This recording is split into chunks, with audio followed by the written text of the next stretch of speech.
Volume is the PlayStation Vita's first game of 2016, and I am glad to say that the handheld has started off the year rather well.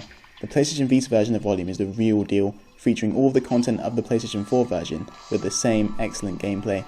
There have been some minor compromises made to bring the stealth title to the handheld, but overall, this is the best way to play Volume.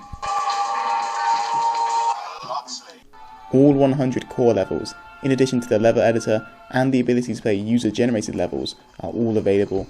In total, the game can easily last upwards of 10 hours, which is great considering the variety of gameplay. The only noticeable difference between the console and Vita versions of Volume are the graphics, which have taken a bit of a downgrade to fit onto the handheld. The game quite simply does not look as sharp on the Vita, but it is a compromise worth accepting, as the game has a steady frame rate, in addition to fast load times, which are essential for both gaming on the go, as well as the trial and error nature of the game. The short levels of Volume work well on the Vita. Each level is essentially a puzzle, and that basis is built upon throughout the game, with a plethora of enemy types and gadgets, both of which are excellently paced, so the gameplay never becomes stale, even if the core goal of collecting the diamonds and reaching the checkpoint is always the same. The level design is excellent. While it is quite linear, it allows players to think a little outside the box in order to succeed. This leeway is brought about by the guards, who actually take time to kill you once they have spotted you, some of which, like the sniper guard, take ages to actually fire around and can easily be exploited.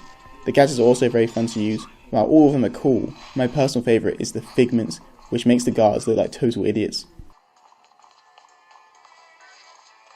As previously mentioned, Volume also has a level editor, which allows players to create and share their own levels with the online community.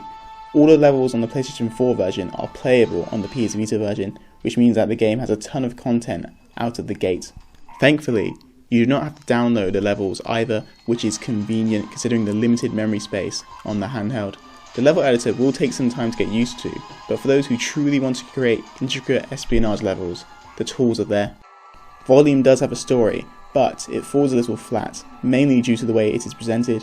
Most of the narrative is told while you are playing the game, so you will never be able to fully concentrate on the detailed futuristic plot about corporations and robotics, even if the voice acting is very well done.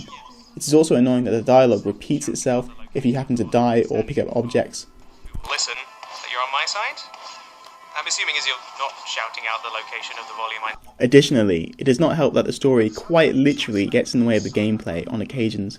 There are a few well-animated cutscenes, but they are too few and far between, so overall the story feels like a missed opportunity, especially when you have the king of motion capture voicing the villain.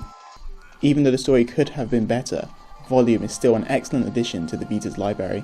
The gameplay is not only an excellent homage to the VR missions of Metal Gear Solid 2, but it's constantly evolving and feels fresh.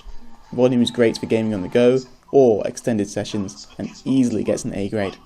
For more Vita reviews, remote play reviews, PS4 reviews and everything else gaming, make sure to subscribe, and as always, thanks for watching.